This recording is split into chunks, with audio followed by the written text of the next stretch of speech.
मुजफ्फरपुर जिले में लोक आस्था और भाई बहन के पवित्र रिश्ते का प्रतीक पर्व सामा चकेवा पूरे हर्षोल्लास के साथ मनाया जा रहा है।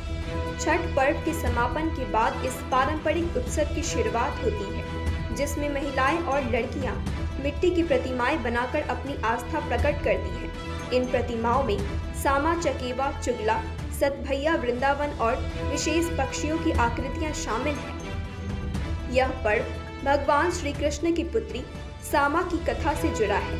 कथा के अनुसार किसी चुगले ने सामा पर झूठा आरोप लगाकर भगवान श्री कृष्ण को भ्रमित कर दिया, जिससे क्रोधित होकर उन्होंने सामा को पक्षी बनने का श्राप दे दिया। भाई चकेवा के प्रेम और त्याग से सामा को इस श्राप से मुक्ति मिली। इसी कथा के प्रतीक के रूप में सामा चकेवा पर्व भाई बहन के अटूट प्रेम का प्रतीक बन गया है। पर्व की खासियत में चुगले का पुतला बनाकर उसकी चोटी में आग लगाकर उसे प्रतीकात्मक रूप से पीटना शामिल है, जो उस बदनामी को समाप्त करने का संकेत है। इस अवसर पर बहनें अपने भाइयों को धान की नई फसल के चूड़े, दही और लड्डू का प्रसाद देती है। अंतिम दिन कार्तिक पूर्णिमा पर सामा चकेवा की सजाई हुई टोकरी को तालाब या नदी के किनारे ले जाकर विसर्जित किया जाता है। यह पर्व भाइयों की सुख समृद्धि के लिए बहनों की मंगल कामना के साथ समाप्त होता है। मुजफ्फरपुर के बाजारों में कुम्हार समुदाय के लोग सामा चकेवा की मिट्टी की सुंदर प्रतिमाएं तैयार कर रही हैं, जिन्हें खरीदने के लिए लोगों की भीड़ उमड़ पड़ी है।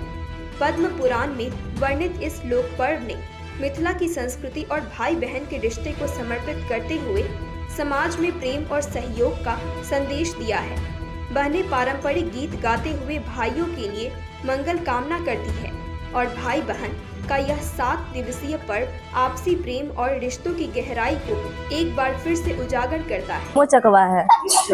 इसका उद्देश्य ये है, जैसे कि भाई दूज और रक्षाबंधन को सेलिब्रेट किया जाता है, ये भी उसी प्रकार से इस पर्व को मनाया जाता है, जिसमें कि एक बहन और एक भाई एक दूसरे के लिए व्रत रखती है और जिसमें कि हम इस पर्व में भाई और बहन को प्यार को दर्शाते हैं। और बीच में एक भाभी है जिसे चुंगली के नाम से बोला जाता है, जिसमें कि हम लोग गीत या पूजा करने के दौरान उन्हें बुरा भला बोलते हैं और उसे अपमानित करते हैं।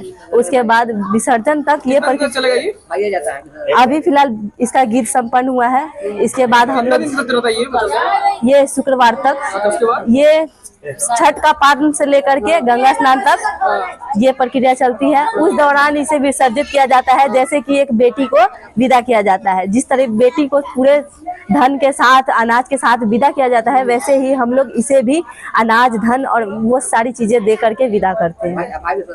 भाई इसका विसर्जन करता है और हम लोग भाई को, मतलब भाई के कंधा पे जैसे भाई अपने बहन को विदा करता है, वैसे ही इसे भी विदा किया जाता है। क्या नाम हुआ? पूजा के है कि जो भाई बहन के प्यार है, जो भाई वाला है ना, वो सामो खेलता है। भाई बहन के माने कि भाई के अमर वार्ता है, भाई बहन के प्यार है, यही लोग सामो खेलते हैं। हाँ, कितना दिन चलेगा ये कितना दिन चलेगा? पूर्णमासी तकला। अच्छा, उसके बाद फिर आगे साल वही परना के दिन से तो इसको विसर्जन में करेंगे। हाँ, पूर्णमासी के दिन। कहाँ पे? साजी पोखरा। साजी पोखरा जैसे दुर्गा जी के विसर्जन होता है सही है, सब कुछ बना के हमारे पौटी पेटारी जो देता है, बेटी का सामान देता है, सही सब बना के सब विसर्जन होता है। जैसे दुर्गा जी विसर्जन जैसे इसको विसर्जन बस। नाम मुझे सामो चकवा। HS होलसेल बाजार, कपड़ों का होलसेल बाजार। जिला परिषद मार्केट, इमली चट्टी रोड, मुजफ्फरपुर में दूल्हा दुल्हन के वैवाहिक कपड़ों की संपूर्ण रेंज मिलेंगी। हल्दी स्पेशल पीली साड़ियाँ, मेहंदी की साड़ी, विदाई की साड़ियाँ, बनारसी सिल्क साड़ी, कांजीवरम सिल्क साड़ियाँ, शिफॉन जॉर्जेट साड़ी, डोला सिल्क कॉटन की साड़ियाँ। HS होलसेल बाजार, कपड़ों का होलसेल बाजार।